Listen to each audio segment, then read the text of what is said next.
And perhaps last two questions. What are the most significant challenges you perhaps see the program facing? And then what are the highlights, the most memorable star-popping moments that you recall from the program?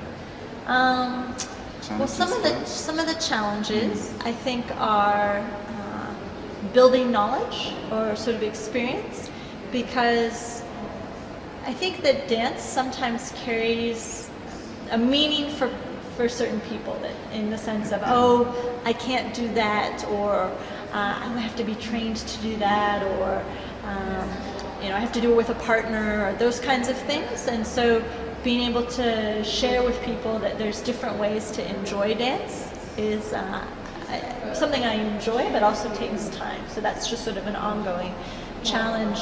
Also, finding that right partnership between the Parkinson's community and the dance community, and a way to fund and support that. So the model from the Parkinson's Dance4PD program in New York is that classes are offered free to participants.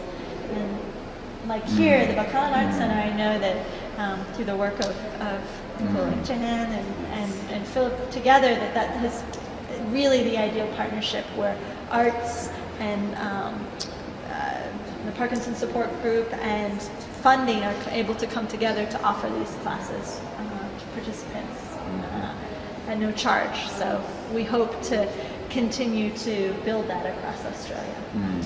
And highlights. Let's see, I have lots of highlights. I think,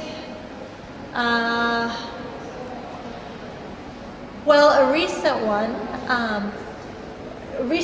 so one that happened before was, there's a lovely gentleman in one of my classes in Marin, and he would have trouble coming into class. There would be a ramp coming into class, and he would get a little bit stuck sometimes coming into the class. So I would always go and meet him, and we would usually sing the Blue Danube, and we would make it up the ramp together.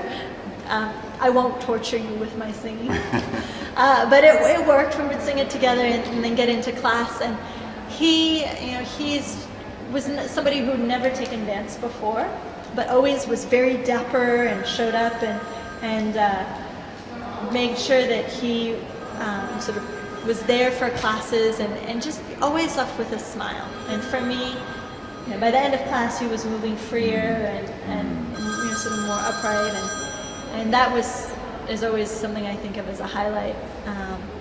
And then a recent highlight, I was speaking in Noosa, and we did a little bit of dance, and then I was talking to.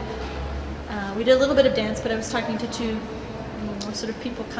gentlemen, and they, even though we only did a little smidge of dance, that was enough to connect them, and they were able to start having a whole conversation around their sort of how they're living with Parkinson's, and all of a sudden this sort of networking opportunity sprung up, and just to see the ways in which dance activates, like in the classroom, but also outside of the classroom as a way to kind of